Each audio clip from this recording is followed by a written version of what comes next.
Hey folks, this is Kalani. Welcome to the Aberrus Raid guide for normal difficulty. We're going to do things differently this time around and go through every single boss in this one video, including the last boss of the raid, Sarkareth. This is all live footage too, not PTR, so this is accurate to how the bosses and fights actually work. You can find timestamps below to skip around to whichever boss you're focusing on. Kazzara is the first boss in the raid. As the fight progresses, the boss deals increasing raid-wide damage. At 80%, 60% and 40% health, her armor explodes, dealing raid-wide damage and spawning a lot of swirls you need to dodge. The main ability to watch out for is Dread Rifts. Several players are marked with a circle, and after a short delay they drop a little portal. You want to take these to the side of the room.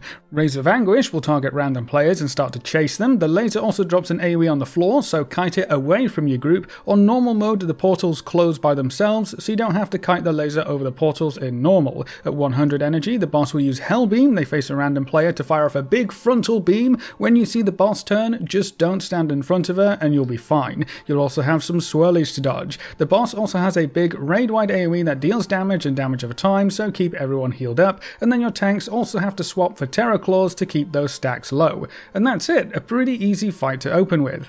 The Amalgamation Chamber is up next, another pretty easy one. You start with two bosses, Fire and Shadow. You want to split your raid in half with half on each boss. You don't want to be within 50 yards of both of the bosses, as they both apply stacking damage over time debuffs, so you should only have one type of debuff. The Fire boss has a big meteor that needs to be split between players, so hop in that to soak it. It also launches fire tornadoes towards players, so you need to dodge those as well. The Shadow boss will mark several players with purple circles. You need to take these to the side because they drop an AoE on the floor. He also spawns a big purple ball that sucks everyone in, so just run away from that to minimize the damage. Whenever either of the bosses hit 50% health, you'll transition into phase 2. If your DPS is low or your healers can't keep up, you may need to switch sides to reset your stacking debuffs. Most groups should get to 50% before the damage gets too bad though. While the bosses are combining, you'll have a bunch of swirlies to avoid, so dodge those. In phase 2, the boss deals increasing raid-wide damage, so it's a race against the clock. I would recommend you save Lust until phase 2. The boss does have a tank swap, Withering Vulnerability, and the boss also does a frontal cone on the tank called Shadow Flame Burst, so the tank without stacks needs to take that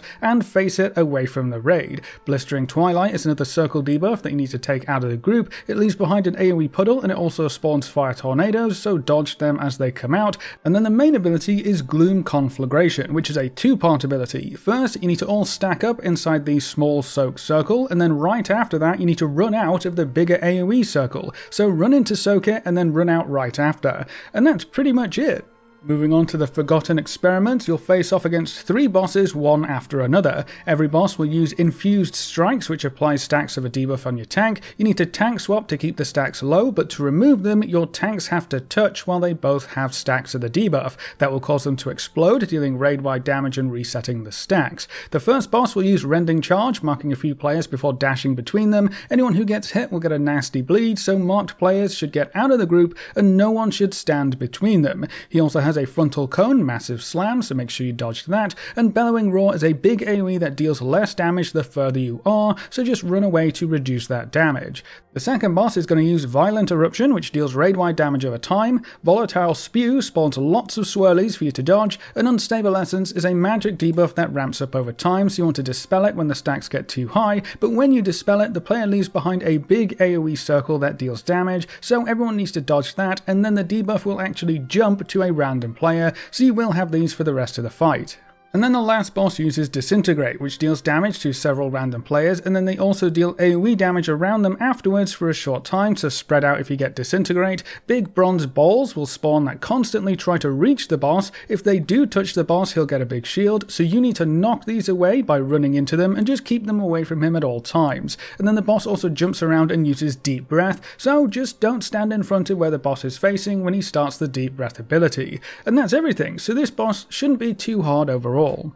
Moving over to the other side of the raid to fend off the assault of the Zaqali, the most important part of this fight is just making sure the adds don't make it to the door. You want to split your raid into 2, with each group handling one of the 2 platforms. The boss is going to jump between each platform and adds will constantly spawn. The boss has a frontal attack, Heavy Cudgel, so be sure to face him away from the raid. The most important add here is the Mystic. You need to break their shield to stop the AoE and then kill them as quickly as you can. Huntsman adds throw spears at random players that deal damage damage and explode, so take the red circles to the side of the platforms. Obsidian guards have a raid-wide AoE that deals damage over time, and then wall climbers are just small ants that need to be killed but aren't any kind of priority. You can also use the cave rubble on the floor. If you pick it up and take it over to the edge and toss it over, that will actually insta-kill Az before they can even make it up, which is great if you're struggling with too many guards or huntsmen. You'll also have plenty of swirls to dodge throughout the fight, so don't stand in the bad. When the boss gets to around 25% health, he's going to run back to the middle and regains 35% of his max health. He also deals constant raid-wide damage until he dies. He will also use Flaming Cudgel on the tank, which applies a debuff. It's a frontal cone attack, so face it away from the raid, and the entire raid will get small circles around them, so everyone needs to spread out. At 100 energy, the boss is going to charge the door. This has to be soaked by as many players as possible, both to split the damage but also to reduce the boss's energy. As long as you manage your ads properly, this fight shouldn't be too hard. The next boss is Rashok the Elder. The most important ability in this fight is Searing Slam. The boss is going to target a random player with a big circle. You need to run this to the side of the room. When the boss slams on you, he leaves behind a big lava vortex. Don't stand in it. You want to place subsequent Searing Slams in the same area at the side of the room. Try to keep them neat, but do not overlap them. If you overlap the slams, the boss deals massive raid-wide AoE damage, which will probably wipe you, so put them close together but not overlapping. Each Searing Slam also causes the lava vortexes to spawn lava waves, so you need to dodge those as well. The boss also uses Charged Smash. Your entire raid should stack to split the damage and prevent the boss from gaining too much energy. You also have lots of little soaks to watch out for. Each circle needs at least one player inside it, otherwise your raid will take a bunch of damage. There's a tank combo to watch out for. He'll use Flaming Slash and Earthen Crush in quick succession. You can't take the same ability twice in a row, so taunt for the second cast of either ability. If the boss ever hits 100 energy, you will wipe. To reduce his energy, you need to take him to the middle of the room. You'll have lots of swirls to dodge and big raid-wide damage, so be prepared for that. And during this time, the boss will drain down to 0 energy. When the boss breaks free, he will gain the Smoldering Rage buff, which increases the raid-wide damage during an energy reset by 500%, so you shouldn't reset his energy again until that buff falls off. Around the 80 energy mark seemed to be a good time to reset. Just keep an eye on his buff duration. The boss also starts the fight with this buff, so you can't reset him too early. You can only reset his energy 3 times on normal, so you are also racing against the clock. As long as you don't overlap those Searing Slams, this boss shouldn't be too bad.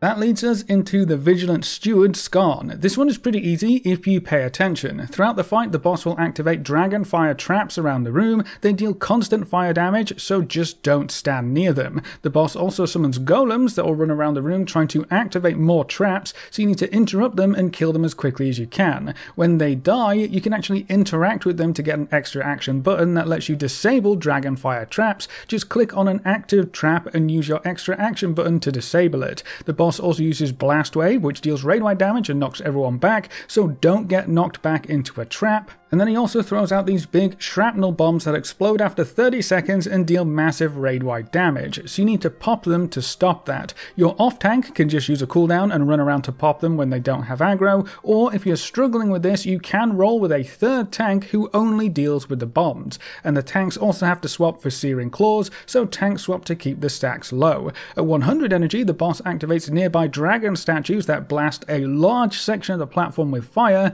Don't stand in it, so keep your platform clear of traps, kill the ads quickly, and don't stand in the fire. That's pretty much it. After you've killed all of those bosses, you can head down into the middle to take on Magmorax. This boss is your standard DPS check. Throughout the fight, the boss will gain energy. If he ever reaches 100 energy, you will wipe, so it is a race against the clock. You will want to tank the boss near the edge of the platform for several abilities. Several players will get marked with Molten Spittle, and after a short delay, they drop a magma puddle on the floor. Never drop this on the boss. Drop it out to the size of your group. You also want to soak these puddles up quickly, so everyone should stand in a puddle when they are up. If a boss ever steps in a puddle, they gain energy and deal raid-wide damage, so avoid that at all costs. The boss also uses Igniting Roar, dealing raid-wide damage and damage over time and spawning lots of little circles that do need to be soaked. Overpowering Stomp is a massive raid-wide AoE and knockback, so make sure you position yourself to get knocked back across the platform and not into the lava. And then the boss also has a Frontal Breath attack. He faces a random direction and uses Blazing Breath, so just don't stand in front of the boss during that attack. And of course, there is a tank swap swap, you'll want to swap for incinerating Maws to keep the stacks low. As long as you don't give the boss any extra energy, the DPS timer isn't too bad. Moving forward, we come to the Echo of Neltharion. This is a bit of a weird one, but it's not too hard when you get used to it. I'm going to walk you through this one phase by phase, hopefully that will make it easier to understand. First, let's set up the room. I would place these 3 markers down. The colour doesn't really matter, just get them in the same kind of area. These markers are the add locations for phase 2, which will make more sense in just a moment. At the start of the fight, everyone wants to be stacked around where our star marker is. This is because the boss will cut the room into segments with impassable walls. So you want to make sure you stay together as a group. There are a few different ways to break the walls, and we'll be rotating around the room in a clockwise fashion, always breaking a wall towards the next outer rim section. Never break any walls into the middle of the room. To break the walls, we'll be relying on the tank ability Calamitous Strike. This knocks your tank way back and gives them a nasty debuff, so you do need to tank swap as well. The tank who has aggro wants to position themselves so they get knocked back into the next section of wall that you want to break. This should be the only wall breaking ability you really need throughout the fight, providing your tanks can position correctly.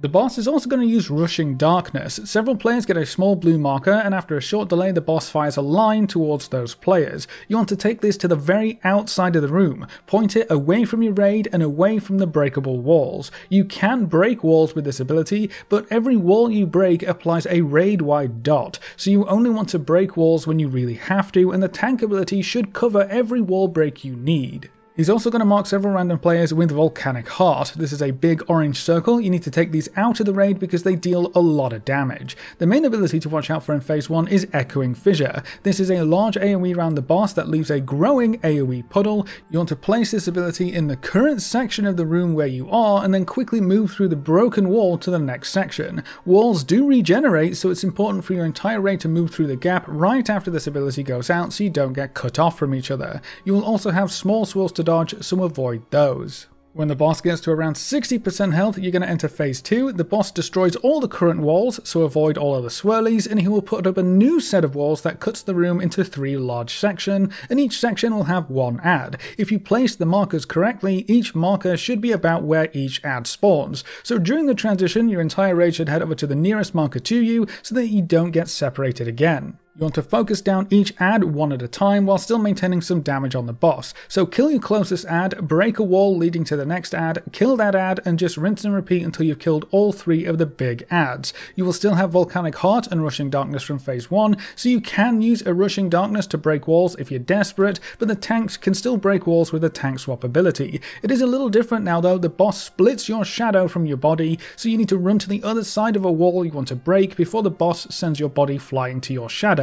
There is a big blue beam showing you where your body will go. Just make sure that beam is through a wall you want to break. Either way you want to do it, you need to break a wall into the next add section so you can keep going. The boss is also going to cast Umbral Annihilation, which is ramping raid-wide AoE damage, so the longer you take, the harder that will hit. When all 3 adds are dead, you'll enter phase 3. Once again, the boss clears out any leftover walls and replaces them, so make sure everyone is stacked together so you don't get split up. You still have Calamitous Strike and Rushing Darkness to deal with, but the boss also turns nearby walls into void portals that spawn adds constantly. You want to cleave them down while maintaining DPS on the boss. The main ability here is Ebon Destruction. This is a raid-wide AoE that instantly kills you. To avoid this, you need to be inside one of the void portals when the cast finishes. You do want to spread out a bit and try to soak more portals though. The more portals you soak, the fewer adds you're going to get, which will make your life a bit easier. Just don't soak all of the portals, otherwise you will die to Ebon Destruction. And that's it. Kill the boss before he kills you. And then we finally come to the last boss of the raid, Scalecommander Sarkareth. This is a 3-phase fight with a lot going on. Throughout the fight, anytime you get hit by a void ability, you will get a stack of Oblivion. This deals damage over time, and at 10 stacks you get sent into a downstairs phase. To get back up, you have to collect the 3 big white circles, but before you do that, you can also collect the small white shards to gain a stacking haste buff up to 10 stacks. So if it's safe to do so, you should grab as much haste as you can before you head back upstairs. Note that you only have 25 seconds down here. If you don't go back up before that timer expires, you will die. So for phase 1, your tanks need to be swapping for Burning Claws. When your debuff expires, you also explode, so keep the stacks as low as you can. The boss also spawns bombs around the area that deal damage around them and explode after 12 seconds for raid-wide damage and damage over time, and they leave behind fire patches, so just don't stand near the bombs. The most important ability in this phase is Oppressing Howl. The boss deals raid-wide AoE damage, pushes you back, and gives you a stack of Oppressing Howl. This debuff increases the effects of the rest of the boss's abilities in phase 1, but if you get hit by anything, it will remove your debuff. The boss also uses Searing Breath. They face a random direction and wind up a frontal breath attack that deals damage over time if you get hit. If you get hit while you have Oppressing Howl, it will deal extra damage over time. When the boss uses Mass Disintegration, a few players will get marked with a red arrow. A white version of the boss will face that player and fire a laser towards them that deals damage to anyone who gets hit. Getting hit while you have Oppressing Howl reduces your movement speed and deals damage over time. Now you actually have to get hit by one of these abilities to remove the Oppressing Howl debuff before the boss next casts Glittering Surge. Glittering Surge deals raid-wide damage over time, but if you still have Oppressing Howl, you will take even more damage and get stunned. It's almost a death sentence, so remove your Oppressing Howl before Glittering Surge is cast. Ideally, you would want to get hit by the Searing Breath because that has the lowest impact, but whenever you remove Oppressing Howl, you also deal raid-wide AoE damage, so not everyone can remove it at once. You want to have between a quarter to a third of your raid clear on each ability, so as long as some people get hit by each Mass Disintegrate and the Searing Breath, you should be good. After the boss casts Glittering Surge, he'll transition into phase 2. He jumps to the side of the platform and channels damage into every player, giving them 10 stacks of Oblivion, forcing every player into the down phase. So at least you get to see it once no matter what. The boss is also casting a one-shot ability while everyone is downstairs, so one of your tanks needs to go back up ASAP by collecting the 3 big circles to interrupt that cast and tank the boss. Everyone else can collect up to 10 shards for the haste buff and head back outside. Don't stay down here too long. In phase 2, the boss will periodically throw out Desolate Blossoms. They're little AoEs that deal damage, give you stacks of Oblivion, and give you a Healing Absorb debuff, so don't stand in them if you don't have to.